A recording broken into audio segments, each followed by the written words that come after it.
I think y'all looking in the wrong places for the murder. A lady was found decapitated near her home. I always thought my father was involved. What's the name with that Ace Saber? You ever hear him? Ace Saber? Ace Saber. 1 week. And my whole life could have been different. In 1 week. From ID and ARC Media, I'm Sarah Cailean, and this is Why Can't We Talk About Amanda's Mom?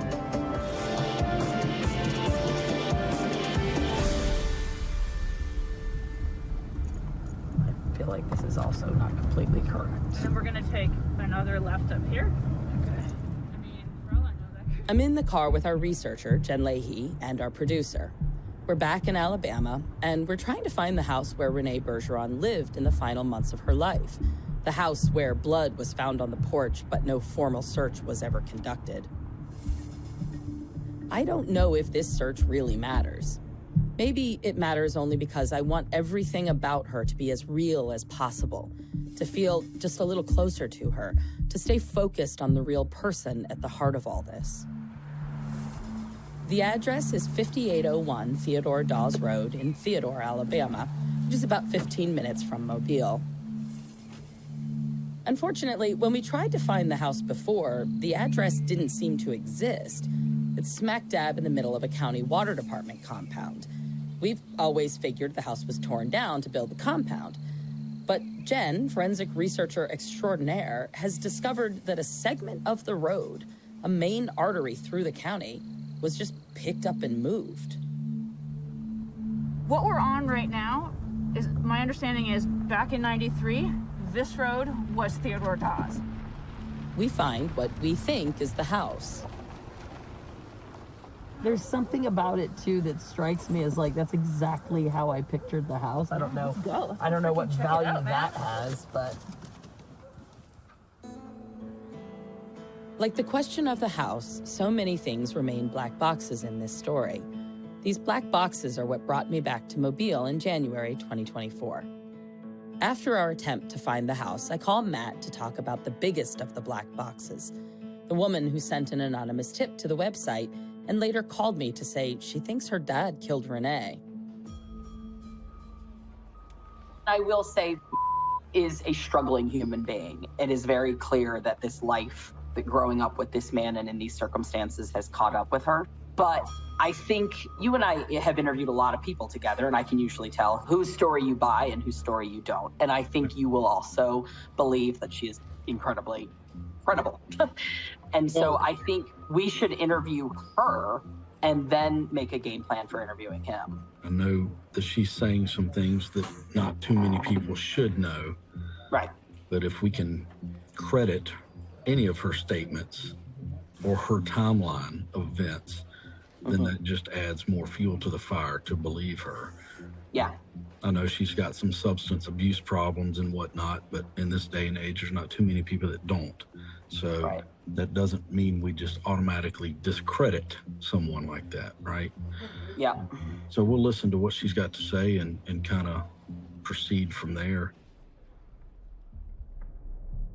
When I first spoke with the tipster, she explained why she decided to come forward now. She told me that this was not an ordinary event, even in her chaotic childhood. Eventually, her family started telling her that the murder was solved and someone had been charged. But some part of her mind seems to have never believed that. The tipster says she thought of Renee often throughout the years. This is evident in a series of diary entries that she shared with me. In those entries, I noticed one of the most striking things about the tipster's story isn't something that necessarily points us to a definitive answer on the killer. Rather, it's something that lends tremendous weight to her credibility as a witness. That is, just how intensely Renee's death has impacted her own mental state. The tipster was only 10 or 11 years old when Renee, who she knew at the time by her alias Maria Martinez, was killed. She remembers her well and speaks of Renee as warm and friendly. At different times in her life, for reasons even she herself can't explain, she chose to write to Renee in her journals. To protect the tipster's anonymity, we've asked a voice actor to read one of these entries. Maria, for some reason I have many moments today. drift of thoughts I wish I could make sense. It's also crazy, maybe finding out on the web, at least hearing the stuff I've been hearing from different people the last few months is true. Throughout her diary, her suspicions are right there. She doesn't seem to believe that this case was ever solved. A kid today would be able to get on a smartphone or a computer and look up the case. All the tipster could do was wonder. Maybe all of this can get to a place where I can make myself finally understand why I always think of you. I don't know why you have stayed with me the way you have. Come on, help me help you, chick.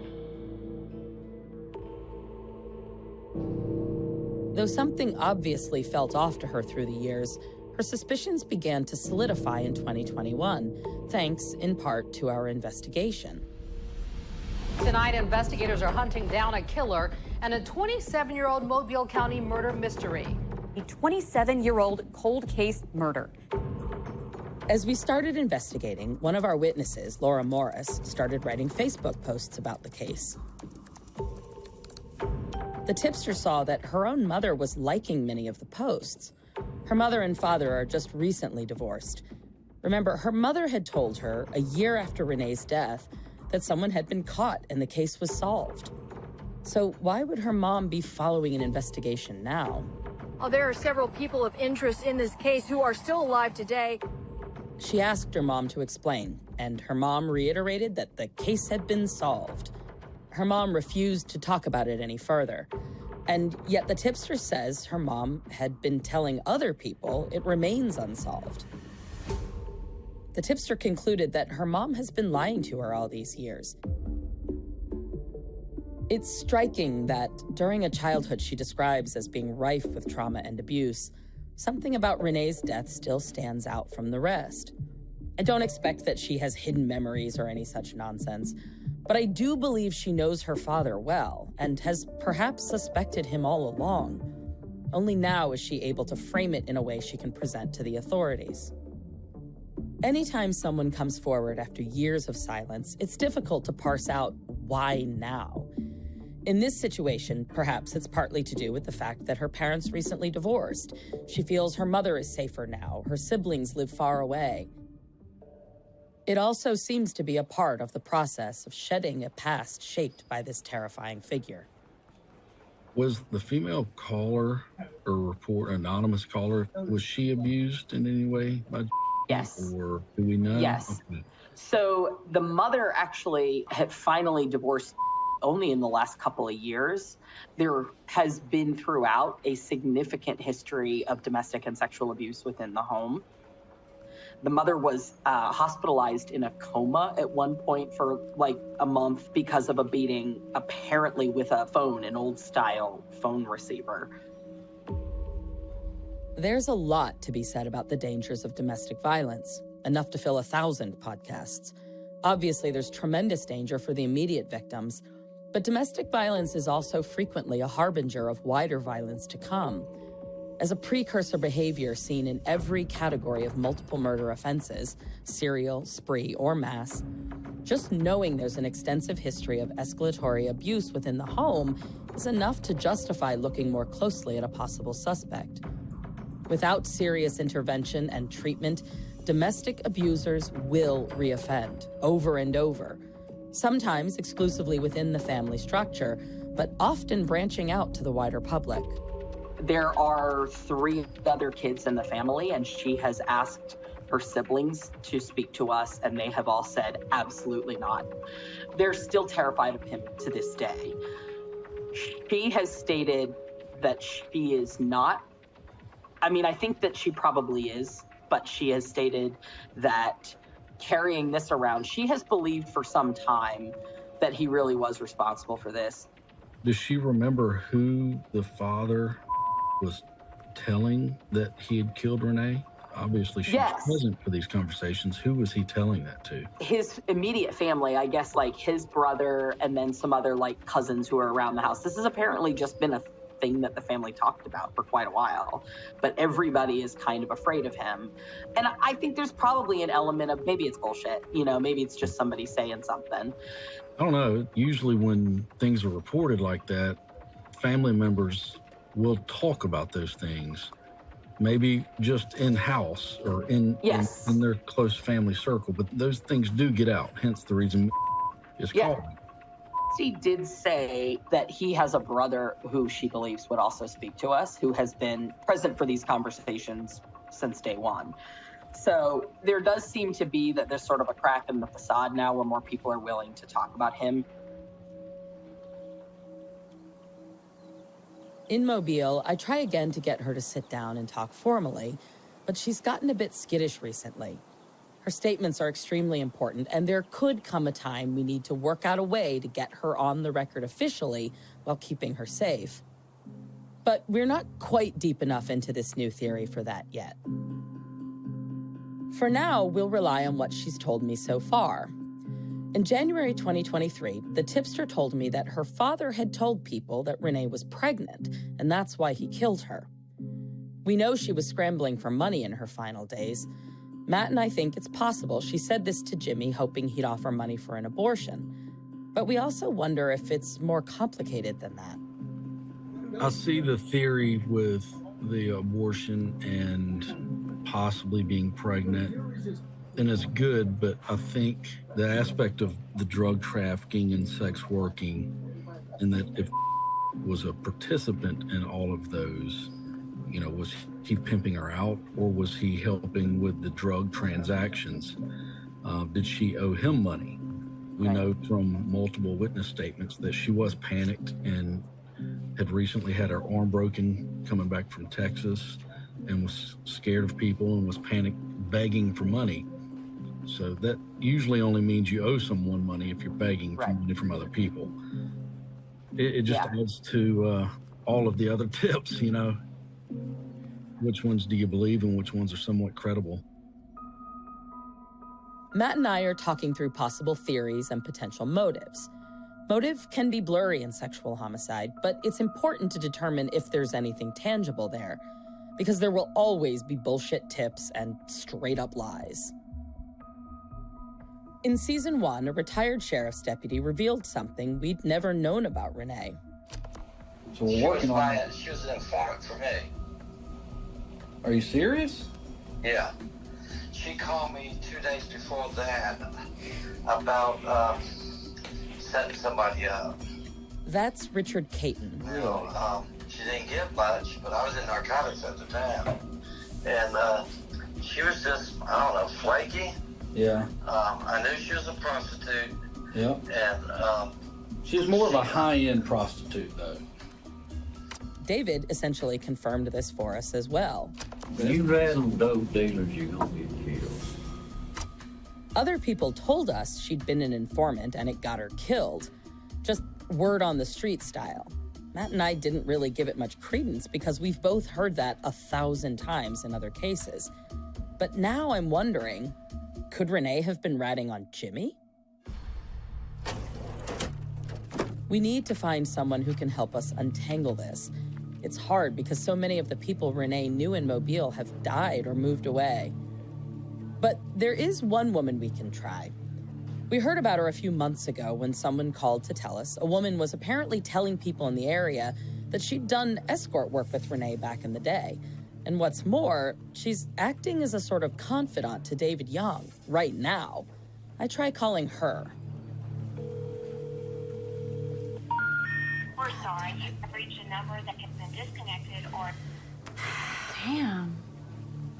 Yeah, you get more of that than you don't.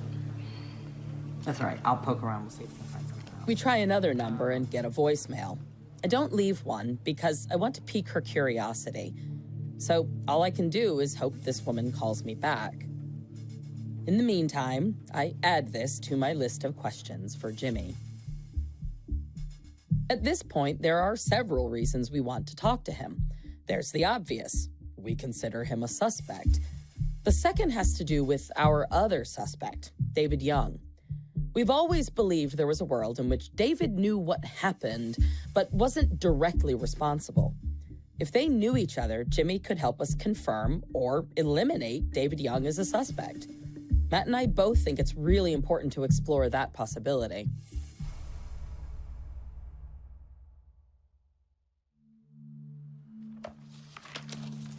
As we started looking into a connection between David and Jimmy, we realized these two men ran with the same very tightly knit groups and subgroups operating in the drug world of 1980s and 90s Mobile County. That means they were likely answering to the same people at the top, but it doesn't mean they knew each other.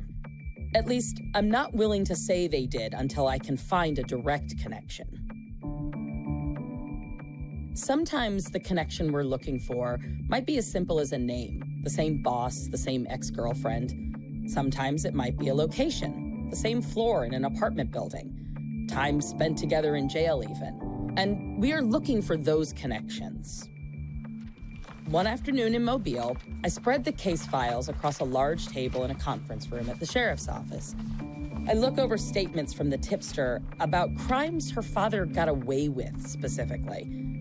And suddenly, it becomes crystal clear. What connects Jimmy and David is not a name or a place. It's a very niche kind of crime. The tipster described to me how her dad and always one or two other guys would target the home of someone, often someone else in the criminal world, and hit them with a blitz-style home invasion robbery for drugs, money, guns, whatever goods were in there. In one robbery, the tipster told me her dad shot someone in the home. The person survived, but took seriously the threats to keep his mouth shut or get a repeat visit. David Young's record reflects one similar robbery in the 80s. And there's one more person who matches up with this history. We tried to connect the dots between David and this new tip. Yeah, that's Ace Sager is the dot. Like, Ace seems to be literally like in the chain, he's the link between the two. And, you know, we know for a fact he's connected to David. David talks about him all the time. We don't know beyond a shadow of a doubt he's connected to, but there's pretty solid circumstantial evidence. They've got a lot of overlap in their circles and in their criminal history. Robin Asa Sager, Ace, the man David says introduced him to Renee. Not only was Ace involved in these home invasion robberies at the same time, he actually killed someone during one. And so he was charged with murder, but it was never prosecuted. So it does seem like David and there's some link there that would help make something. So we've been trying to run down Ace Sager this week. After more than a year of searching, we finally know Ace's full name, and now I know why he really matters. Now it's time to see if he's willing to come in for a nice little chat with me and Matt. Let's try this first number.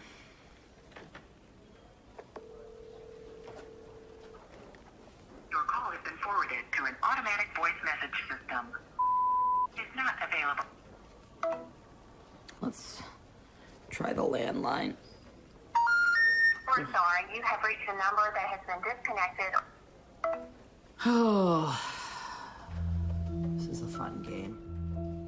The phone numbers aren't working, and we can't seem to find an address.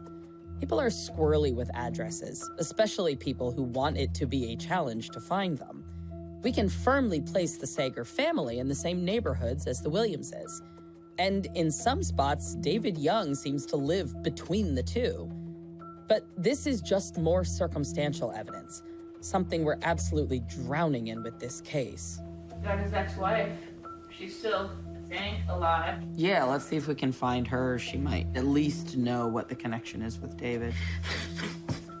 I mean, hopefully this is the right person. It's the only one whose name matches, you know? Yeah. Please leave your message for 75. Hi, this message is for Sharon. My name is Sarah Cailean. I'm a special investigator. She'll either call me back right away or never. She definitely sent me straight to voicemail. I hope she calls back. If she ever knew anything about it, it's unlikely she could have forgotten. Hello? Hey, is Ace there? Who?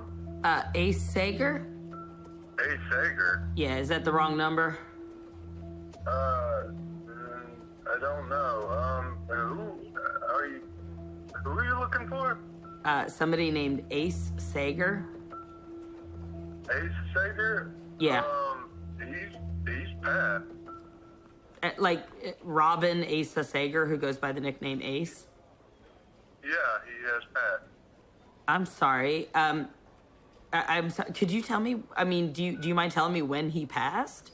It's been a while. I don't really remember when he passed. Okay. I'm sorry. So my name's Sarah Cailean. I'm a special investigator with the Mobile County Sheriff's Office. It's definitely a surprise to me because it hadn't come up in any of our records that he was deceased. Can I ask your connection to him? He's my uncle. He's your uncle. Okay. Well, obviously, Yes, ma'am. firstly, I would say I'm sorry for your loss. I didn't mean to surprise you with this information. Thank you. So, okay, well, I apologize for the intrusion, and I appreciate that. I'll see if we can, figure out what went wrong in the records on our end. Yes, ma'am. Okay. Thank you. Yep, thank you. Bye-bye. Bye. I'm at a complete loss for words here. I hope they're wrong. I hope this guy's wrong. I just don't understand why. I mean... Even if he's passed, it doesn't mean I have other names for contemporary, family that might be useful. It's not the same. I know. It's just weird that he doesn't come up as deceased in this report. Now, this report's a year old, but when the nephew said it's been a while, I don't feel like he meant 6 months ago, because it feels like he would have said that. But of course, you never know. Yeah, it's possible, but he's also living a fairly, on the grid life, at least up until 2018 with all these records and stuff. He's got a regular bank account and stuff. You can't pull off playing dead if you're going to the bank with a paycheck every couple of weeks or something. There's just something that's not right about all of this. Yeah, I really am very, very curious. It did not feel like a pre-programmed don't tell people where Ace is phone call. It just was too what, huh? And most people are not good actors. The nephew certainly seemed pretty surprised by the call, but there's no death record for Robin Asa Sager anywhere. His social security number is still active. His driver's license is still active. We found one more number to try. Hello? Hi, I'm trying to reach Ace Sager. Who? Ace Sager? Is that, this is a number that I was given for him, is that not correct? Don't know who that is. Okay, all right, I must have been given a wrong... I can't give up on the idea of finding Ace until I have some kind of proof he's dead. I feel like I'm getting closer to understanding the links between David and Jimmy, and I'm determined to solve this element. I'd like to know more before speaking with Jimmy directly. So there's one more person I know I need to talk to. Your storage room? Yeah. Hey, come on in. Elizabeth, a woman who knew David Young well during childhood and was in touch with him enough in recent years that he called her the day we went to pick him up for our third interview. I asked her to come into the sheriff's office to speak with me again, because she's my best hope of untangling the complicated web of Jimmy, Ace, and David. The problem with this case is, I'm sure I don't have to tell you, is that Renee lived in kind of a wild world at that time when she died. And part of the reason I wanted to talk to you, one, are you in touch with David? All right, after I talked to y'all, I think he called me and he was at the hospital. Okay. And I think after that I blocked him, and then I figured he died. I just had this feeling. So then I refound his number and I called him back. It ain't been that long, I don't think. When she called him, he told her to listen to the podcast. He wanted me to listen to it, so I did. But when I listened to it, it just kind of I just listening to that thing and finding out all the stuff that happened to her just devastated me. Yeah. I'm sorry you had to hear it like that, too, because obviously, when you know somebody, it's that much harder to... And thinking about her little girl. Something has shifted significantly in Elizabeth. Though the subject matter is painful and sad, her demeanor is completely different. She is more confident. She seems lighter, more open. She is also clearly no longer afraid of him. At least, she's not afraid to speak her mind about him anymore. I might have talked to him once or twice, but I blocked him again. I'm not ever going to talk to him again because... Walk me through that. Why did you feel the need to block him last year? And I understand why you would unblock to check and see if he's alive, but what is it that you just are like, I don't want communication with this person anymore? He wanted me to come down to the hospital, and then I just was too scared. I wouldn't go, number one. Are you scared of him? I don't want to be around him. That's just the truth. Why do you think he chose you then, of everybody, to start calling when we started talking to him? I don't know. Maybe because I knew Renee a little bit. Not really. The last time we talked, we were talking about this description of him as like sometimes he can be mean.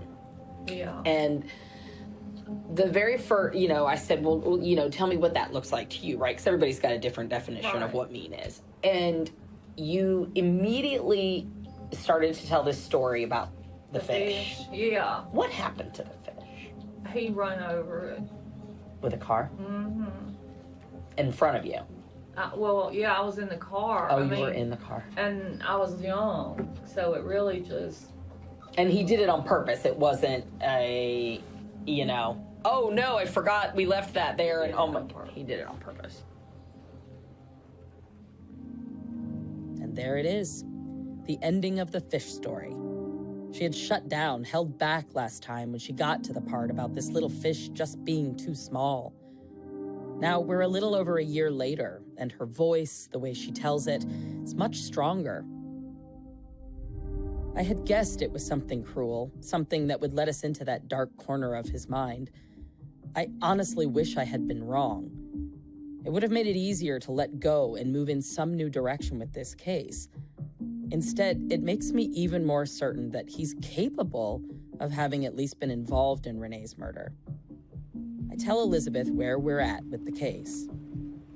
The sheriff is pretty confident we could put this before a grand jury, and just on circumstantial evidence, he'd probably be indicted. But we don't want to do that because, contrary to popular belief, we don't want to put him in jail if he did not do this. And so we would rather, unfortunately, a guilty man be free than an innocent man be locked up, even if he doesn't have a ton of time left, right? The information she gave us today is not enough to move forward with an arrest, but it's helpful. There's one more thing I'm hoping she knows something about. Did you ever hear the name? He would have been a truck driver. Elizabeth is shaking her head. No. Okay, I'm just curious because there is, like I said, there's the tip on this guy is pretty credible. And this, again, is what I mean, where it's like maybe Jerry did this and David doesn't want to rat this guy out. You know what I mean? Yeah. And that's all it is. And if that's the case, we would want to know that because we don't want to accuse somebody. I give her a few more details, but nothing lands. She doesn't remember Jimmy Williams. It seems like no one does, even though he lived here for years and was active in both legitimate and not so legit industries. It makes sense that Jimmy's full history is difficult to nail down. When someone's job is to know as much as possible about people whose prosperity or even their freedom depends on other people not knowing anything about them, the person searching often comes up against a lot of carefully constructed brick walls. Aliases, stolen identities, fake records. It's not likely to be a coincidence that David, Ace, Jimmy, even Renee herself, leave very light footprints for us to follow in the world outside of structured criminal activity. I've gathered what I can about this man, and it's time to try to initiate contact with Jimmy. One of the most important moments in an interaction with a potential suspect, especially in cold case investigations, is that very first contact. How they react in the moment to an out-of-the-blue question about a crime they may not have thought about in years can tell a great deal. If nothing else, it will always be an honest reaction in that moment if they aren't expecting you. Not necessarily a truthful response, but an honest reaction. Because we really want to surprise him, we'll drive 6 hours to knock on Jimmy's door, hoping that he'll be there. The problem, in a way, is really just simple logistics. No, I don't think there's going to be any difficulties. I think we're going to drive up there. I think we'll get the local authorities involved, and he's going to come to the office or their facility where we're going to talk to him. I mean, it's not hard. It's not rocket science. It's just talking to people. And short of him just shutting down and saying, you know what, screw you guys, I've got nothing to say. We haven't really ran into that in this investigation. We're pretty good at speaking with people and making people feel comfortable with us so that they will speak to us. So I don't think there's going to be any problem speaking. Now, are we going to get a confession? I don't know, but getting him into the office and speaking with him, I don't see issues.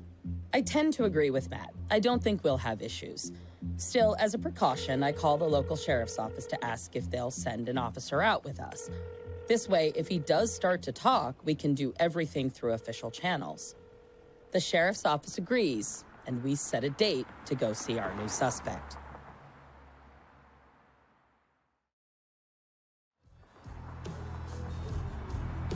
So we got an ice storm that is unfolding to kick off a Monday morning commute. Less than ideal.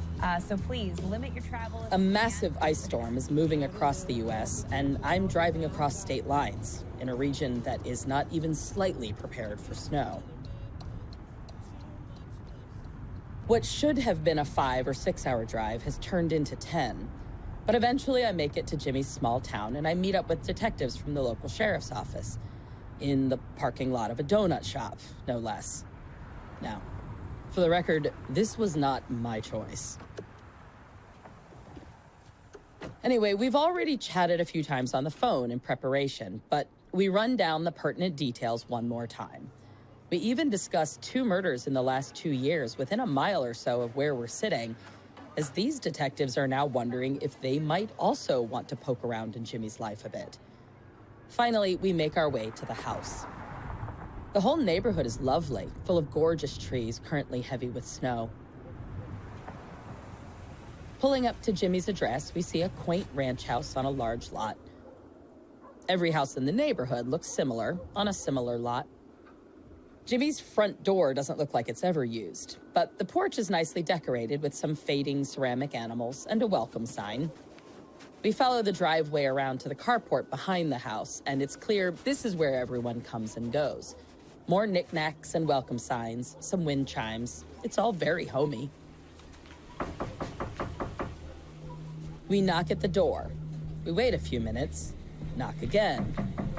No answer. I walk back to my car. I decide to park nearby where I can keep an eye out for his return. I promise the detectives I'll let them know as soon as he turns up. I wait for hours. Where can he be?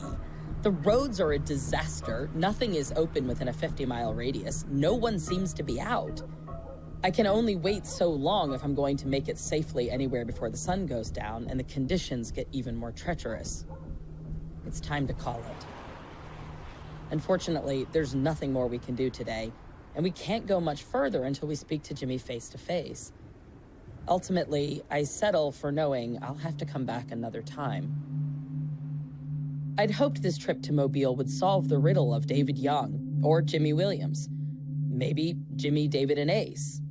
We are closer to an answer, but not quite there. And while we have not yet made an arrest, we've come a long way in our investigation. I plan to revisit Jimmy Williams until I get a chance to speak with him.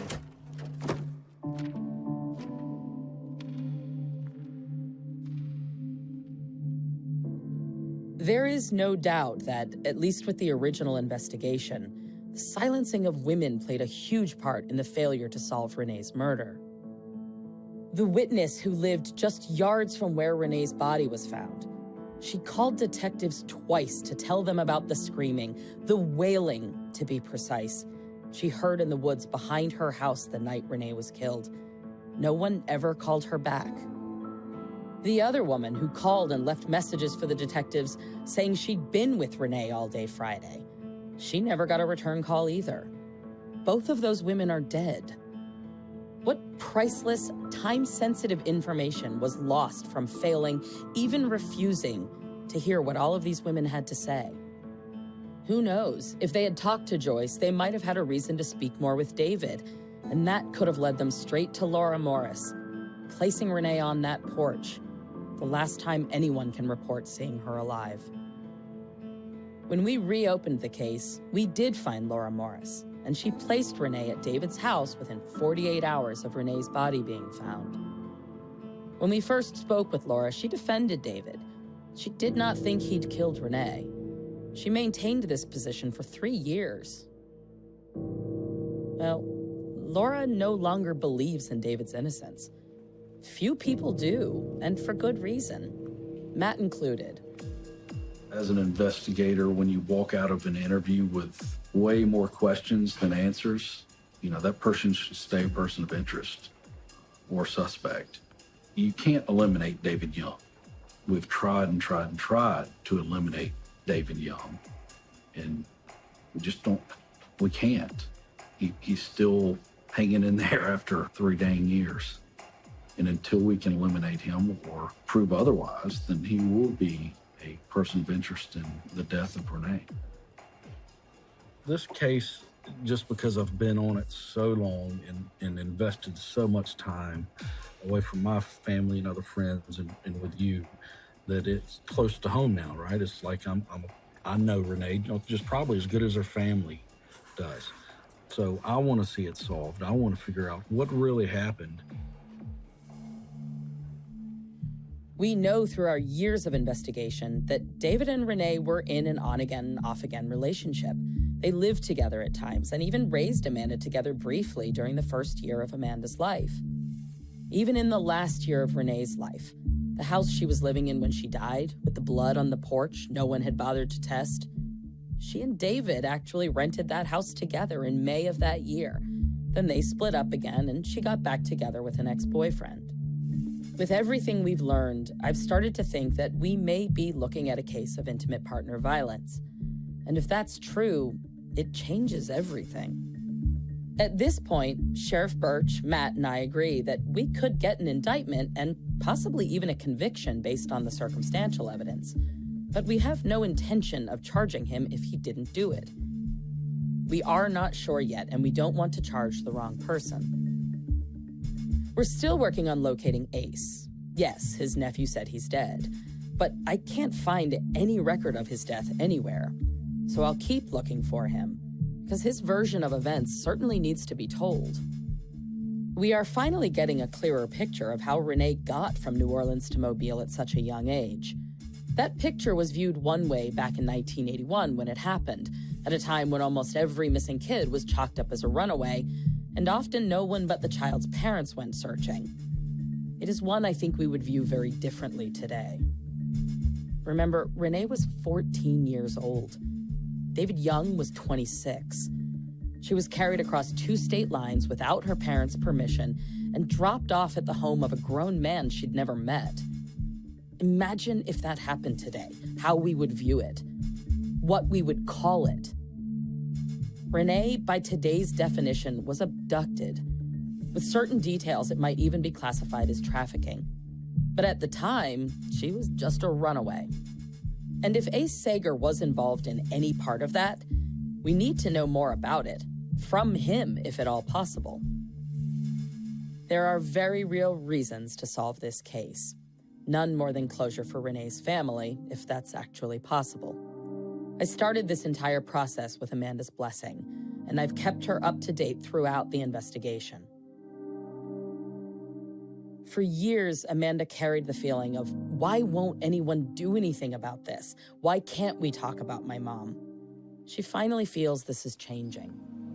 She is getting attention. She is getting what she deserves in this aspect of people caring, because she was disregarded for so long. We definitely got their attention now. And that's what we need, because the more people that pay attention, the more people are going to ask questions. I want everybody to know her name. You know what I mean? Are you feeling like we are making progress, that there is something approaching closure? Oh, absolutely. I mean, you got to realize, like, it's been 30 years. any attention, any steps in the right direction, any interview, any lead, any tidbit of information is a step into where we've been wanting this to go. And for somebody to even look at this case after everything that my grandma went through is reassuring. Of course, I would love it to be like a SVU episode. We know what happens at the end of an hour, but it's the real world. I waited 30 years. 6 more months isn't going to kill me. 6 more months isn't going to kill me. So do I want answers before, heaven forbid, something happens to my grandma? Absolutely. I want her to die at peace with that. But I also feel that my grandma knows now that we are doing everything we can. We are listening to her. We are talking about Renee. You know, everybody knows who she is, what's going on. And the more we talk about it, the more response we're going to get and hopefully lead to the right direction. So I'm very optimistic.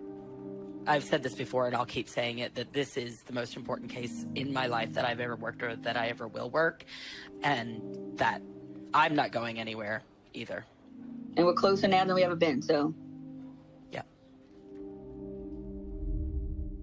It breaks my heart to even think of this investigation having to carry on past the point when Joyce can get those updates and answers. And it fills me with rage to think that had things been handled differently at the beginning, there's a real possibility she could have had those answers a very long time ago. But I do know that she knows it will keep going, and I'm glad to at least be able to give her that.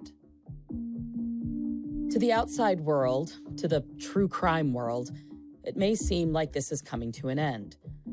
But I was on this case years before we made a podcast, and I will remain on it until we are all satisfied with the answers. For reasons deeply personal to me, reasons only Amanda and a few other people know, Renee's case is the case that will never leave me. And I'm sure that because of that, she knows I won't ever give up on her mom.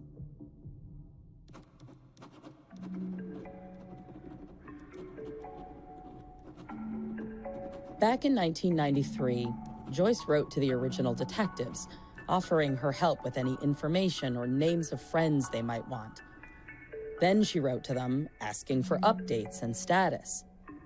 Then she wrote to the sheriff, pleading for him to step in and get her some answers.